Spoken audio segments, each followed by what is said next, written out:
Yes, very. Jillian Hiscock is so excited. Nonstop. So too is everyone else. See, this is what we're doing right now. We're figuring out menu prices and managing interviews. Thank you, Edward. I'll call you back. A bar of their own will open its doors Friday.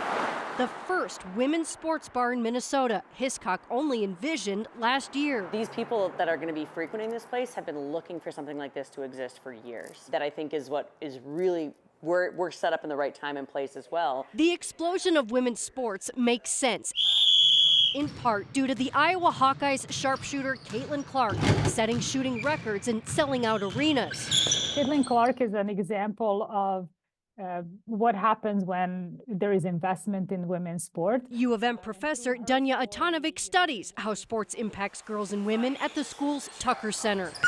Change is not always linear, right?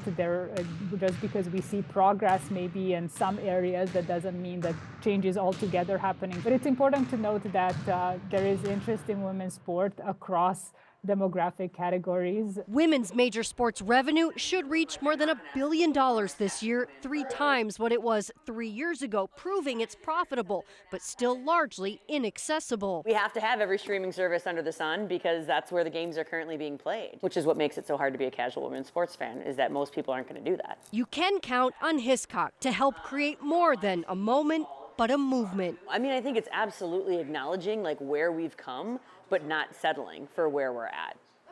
Well said. And I think it's important to note the rise of women's sports is not isolated, especially here in Minnesota, from the Lynx that are 4-time champions to the new pro hockey and soccer teams, all drawing crowds and ratings. If you want to watch Clark, though, take on the Gophers, that starts at 8 o'clock tomorrow night on Peacock. As for A Bar of Their Own, that opens at noon on Friday, and you should certainly expect some lines out the door, Julie.